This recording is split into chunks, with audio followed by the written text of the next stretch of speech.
What's up guys, Jake here, and today I'm going to be doing a Let's Play on the game Don't Starve. It's a pretty fun game. I played it a little bit, and I've been enjoying it, so I thought I would do a quick Let's Play for you guys. I'm going to hopefully get, fairly far in this game. I know there's some people who can get to like day thousands, they can go years in this game. I'm not expecting to do that, but I am going to give it my best. As you can see, I played it a little bit so far, but let's start a new game. And obviously the game is called Don't Starve, and the main objective in this game is obviously to not starve. You obviously want to find food, and it's your typical survival game where you want to just collect basic resources to help you create better ones, and then you can do more things and it'll help you along. And one thing about this game though is you could survive an infinitely long time if there wasn't there's enemies that will come after certain days to try and kill you, and by that point you want to find a pig village, and I'll explain more about this when I get into it and this world starts generating. But yeah, so our main objectives right out the gate are obviously going to be to find food so we don't starve, and then we want to get ready for winter by collecting food and wood and things of that nature. And here we go.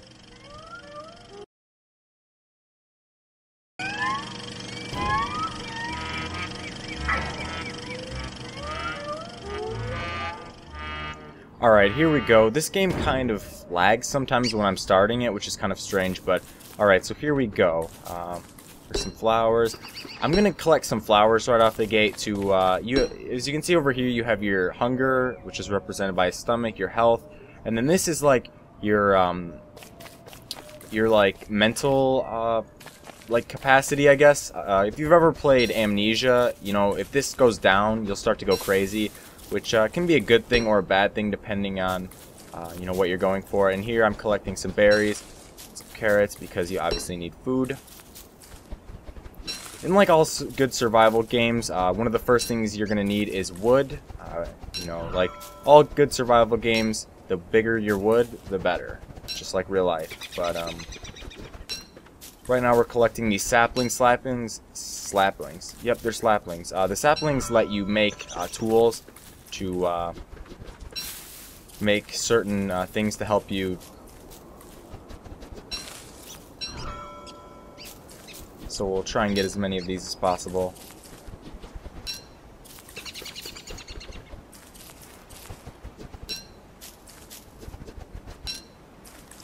Get some more carrots, and I think we'll start collecting some wood. These first couple nights I'm probably not gonna set up a camp by any means. I'm just gonna try and get as much of the map in as I can, because that's obviously really important to find like pig villages and find important stuff.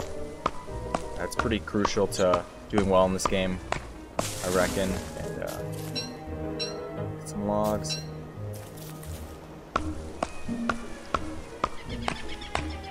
I think you can make bird traps to catch these birds, but I've never gotten that far to the point where I could do that. And they go for these seeds. If you scare them away, you can get seeds, and you can eat the seeds, and you can also plant them. You can, if I can get this log. There we go. You want to stay away from bees, because bees are douchebags and they will sting you and you'll die. That would suck if you were in a survival situation. You were like allergic to bees or carrots or something of that nature. That would kind of suck. And at this point we are going to we need more grass to make a trap.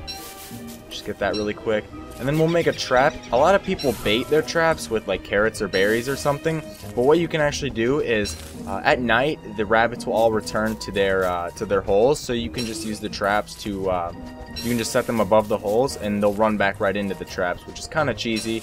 It's not very good sportsmanship by any means, but oh well, I guess. Sorry, gonna have to eat you. My bad. And as you can see, the starting area usually has a lot of rabbits and a lot of resources for you to get. You're gonna have to venture on to get things like gold, so you can make a science machine, so you can build better things and progress further in the game. Without that, you'd be kind of screwed. And I'm gonna set up the traps in a minute here. I'm just getting all the food that I can see. This is probably going to be a never-ending cycle, though. I'm going to keep seeing this carrot. I'm going to go run over to this carrot, and then I'll probably see something else that I want. Or not. So that should be sufficient. Oh, not the science machine. We want the trap. And we'll probably make a couple traps because you can always use plenty of food in this game. It's usually pretty important. And as you can see, it's getting late. We actually didn't get the traps in time, which is kind of annoying, but I think we'll definitely be all right. We're not gonna starve out anytime soon. Just keep collecting these resources. Probably chop down some more trees. Wood's always really important, just like in Minecraft or in anything else. The pine cones you can use to plant more trees, because eventually I suppose you could clear out all the trees in the entire world.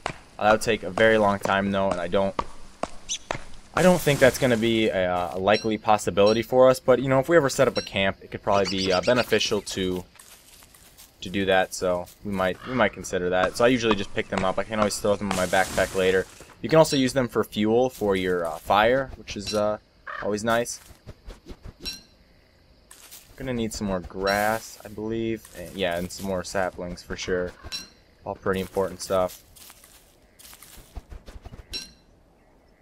I like in this game how everything that you can get as a natural resource has a pretty big role on you know, how the game's gonna progress, how well you're gonna do. Because everything you get is going to eventually be used to craft something, and it'll usually help you. So it is beneficial to pick up most everything that you can. See, we have more carrots. I feel like we're going like vegan or something. It's all we have: flowers, carrots, and berries. But hopefully we will catch some rabbits pretty soon. That would be pretty nice.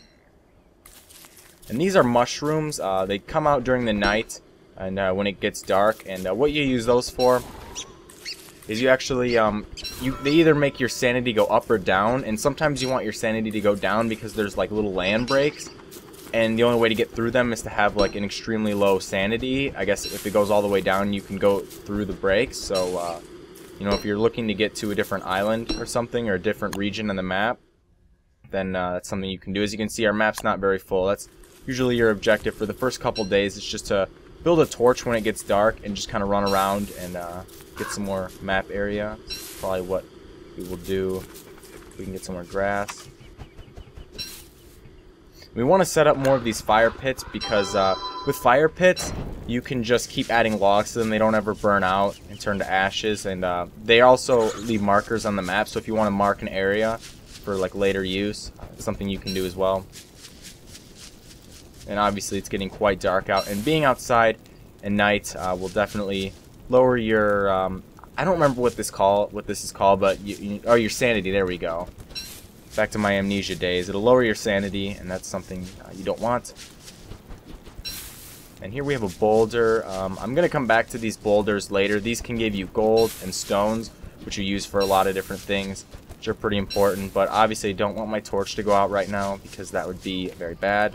As you can see, the torch goes out pretty quick actually, so might need to build another one actually. So can't really see anything. I'm just kind of wandering around, getting some more map area, picking up whatever I can.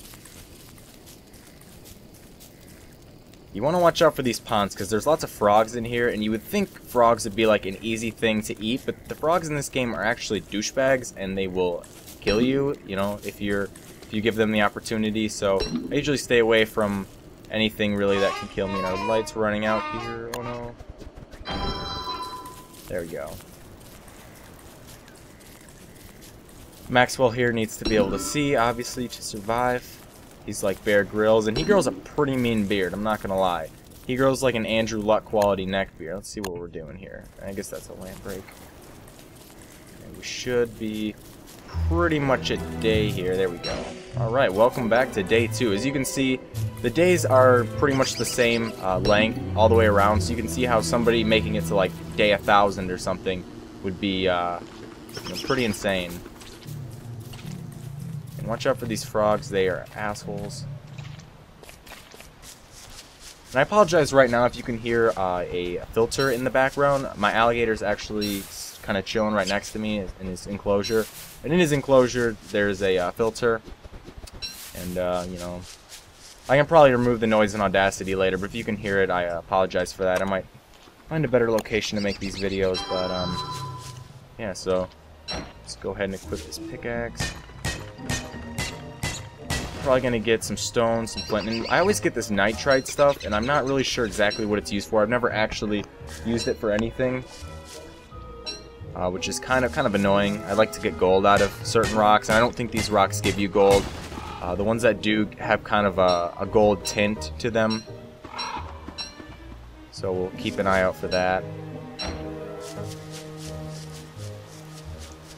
And like I said, gold is pretty important. You can make the science machines with it, and you can also you can make your gold hatchet, and that will degrade a lot slower.